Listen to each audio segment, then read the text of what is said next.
Welcome to Styla's Abingdon Sew-Along. Abingdon is a loose-fitting dress featuring a shirred sleeve and waist.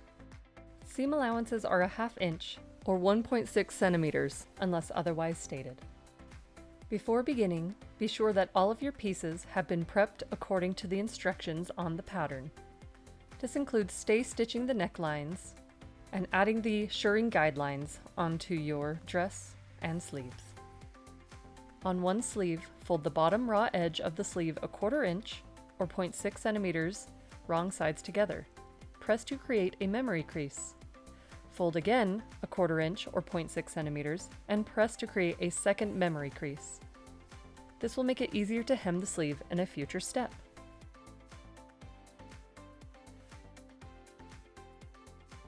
Unfold the memory creases. We will now prep for shirring.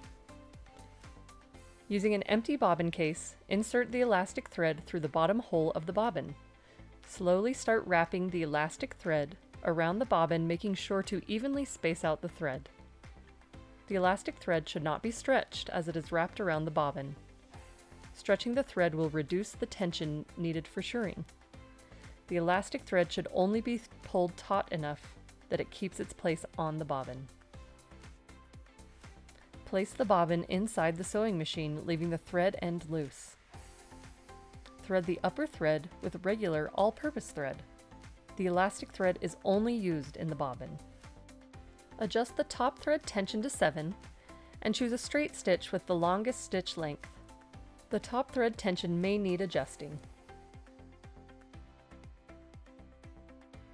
Starting at one end of the sleeve pieces, sew down one shirring guideline, backstitching at the beginning and end.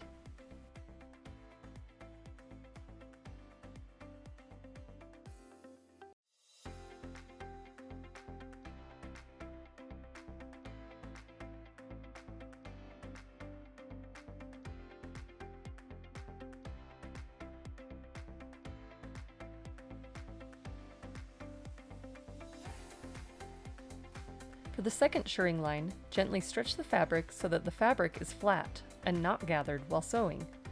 Backstitch at the beginning and end, and repeat with the remaining shirring guidelines until each guideline is shirred. Repeat all steps on the front and back bodice pieces as well.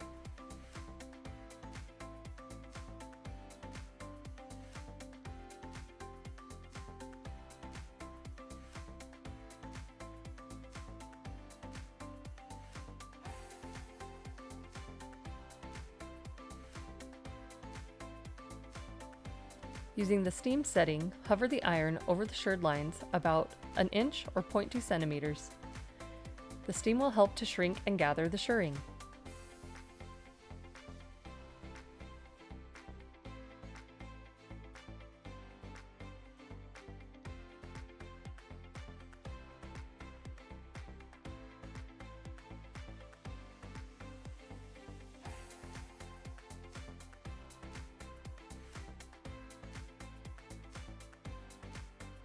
Place the back bodice right side up.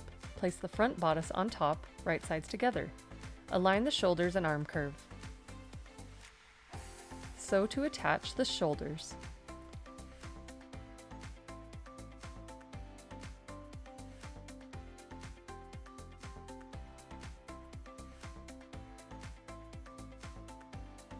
Finish the seam, and then press the seam toward the back bodice. Repeat these steps with the front and back facing, pressing the seam allowance toward the front.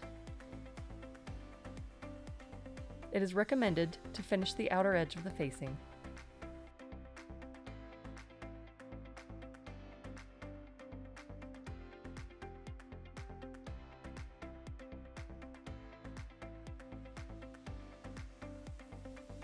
Place the bodice facing on top of the bodice main pieces, right sides together.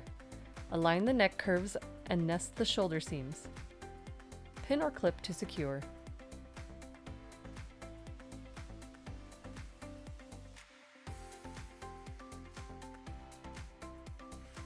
Sew to attach around the neckline. Start at the center back and sew towards the center V neckline. When 1 inch away from the V point, lower the stitch length to 1. When the center V point is reached, pivot and continue sewing up the other side, adjusting the stitch length back to the original setting once past that center V point by 1 inch or 1.3 centimeters. Trim the seam allowance and clip the curve of the neckline every 1 inch or 1.3 centimeters. Do not clip through any stitching. Clip the center V point of the neckline all the way through, up to, but not through the stitching. Turn the bodice right side out by pushing the facing through the neck opening. Understitching the neckline will help prevent the facing from flipping out while wearing. To understitch, pull the facing fabric away from the main fabric. Press the seam allowance toward the facing and stitch the seam toward the facing only using a straight stitch and a 1/8 inch or 0.3 centimeter seam allowance.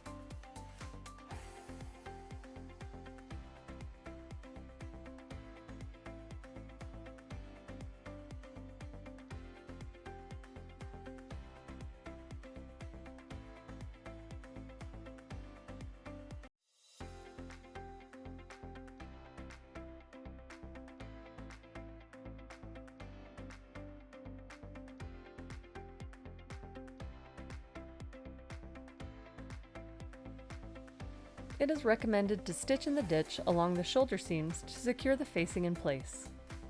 To do this, sew a straight stitch into the shoulder seam line from the right side of the bodice, making sure to catch the facing on the wrong side of the bodice. Place the back bodice onto the front bodice, right sides together. Align the sides and pin and clip to hold in place.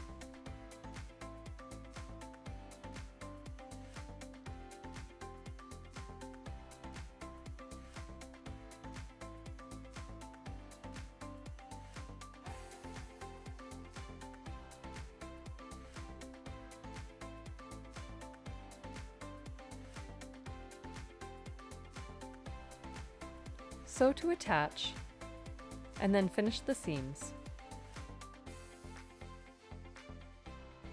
Fold the sleeves in half, right sides together. Sew along the raw straight edge, and then finish the seam allowance.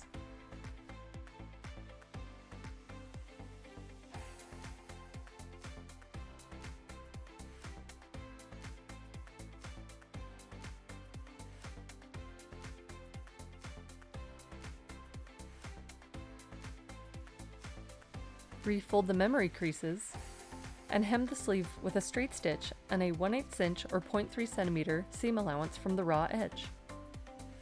Repeat all steps for the remaining sleeve. Gently stretch the shirring so that the fabric is flat and not gathered while hemming.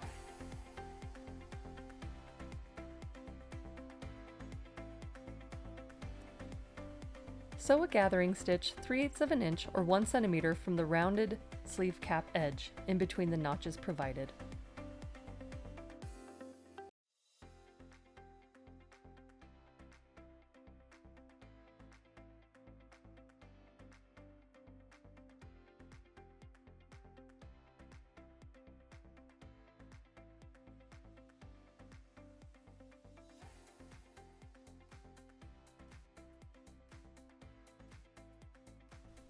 Turn the bodice wrong side out, and keeping the sleeves right side out, insert the sleeve into the arm opening of the bodice, right sides together. Align the seam of the sleeve with the underarm seam of the bodice, nesting the seam allowances. Pin or clip into place, and continue pinning each direction until the gathering stitches on the sleeve are reached. Pull the gathering stitch and gather the cap of the sleeve to fit the opening.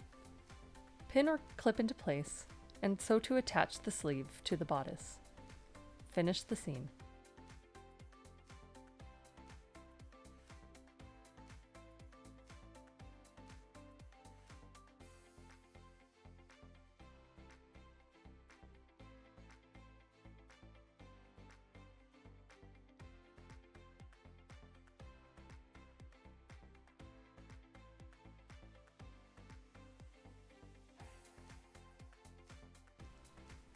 Place 2 ruffle pieces right sides together.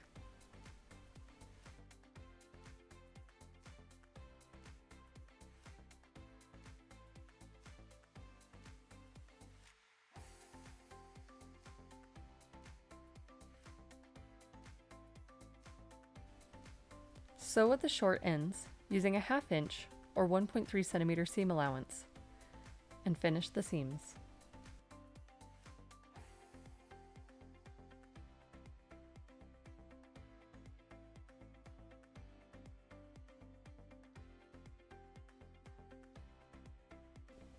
Fold the bottom raw edge of the ruffle a 1/4 inch or 0.6 centimeters wrong sides together. Press.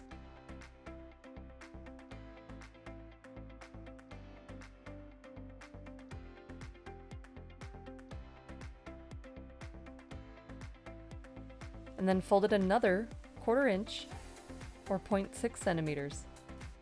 Press this fold and then edge stitch to secure the hem.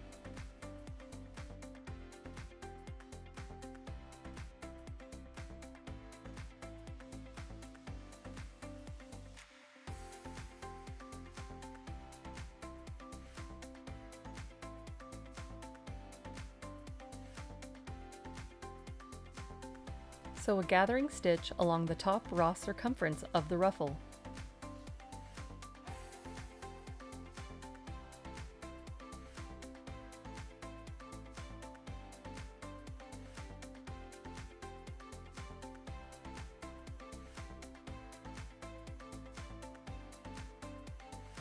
Gather the ruffle the same width as the skirt.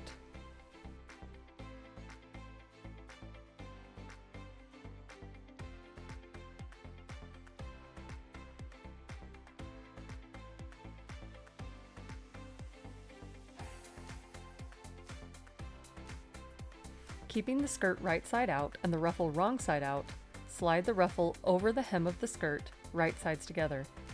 Pin or clip into place.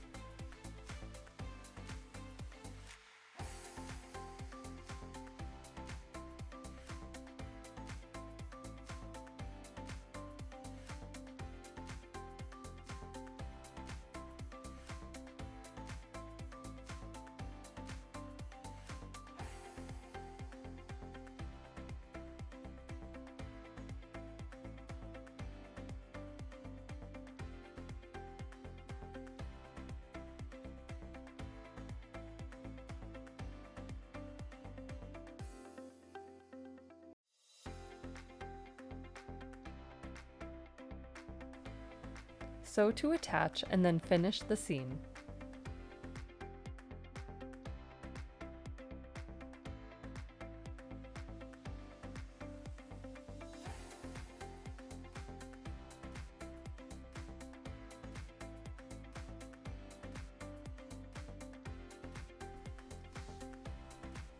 Flip the ruffle down and press the seam allowance up toward the skirt.